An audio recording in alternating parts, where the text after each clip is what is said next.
There is a policy of the American government.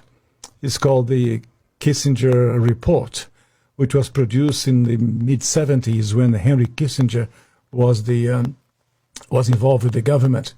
And it explicitly states, which to this day, it remains the official policy of the American government. It has not changed. It may not be implemented by Trump, but it remains the same. That the purpose of the foreign policy in Africa was to reduce the population.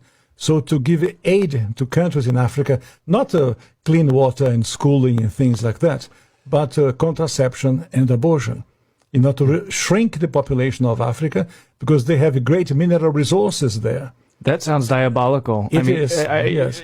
That sounds like something conceived in the mind of Margaret Sanger. Yeah, definitely.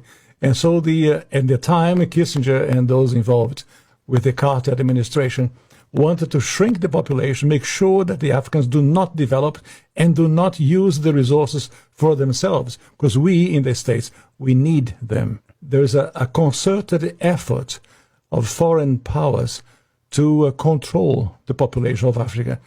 Africa is a huge continent, could feed thousands more people, but the policies of the West, especially in Europe. For example, between 1990 and the year 2000, the United States, Canada, and Europe contributed about $6 billion in contraceptives, not to help the people, not to give clean water, clean food. That is not to fight malaria, for example. No, of course, perish the thought. Never let them die. That's the whole idea. So, in our work in HLI, we denounced this reality to make the Africans aware that they have to defend themselves against the influence of foreign powers.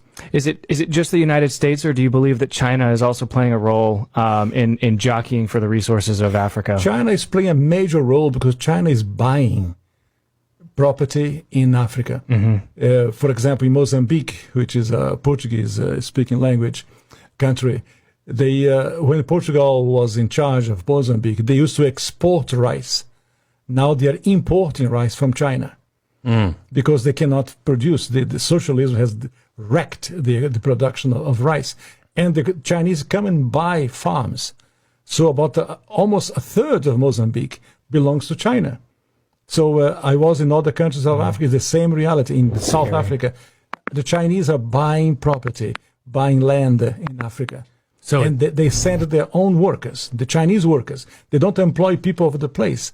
They send their own workers to populate and to live in the place.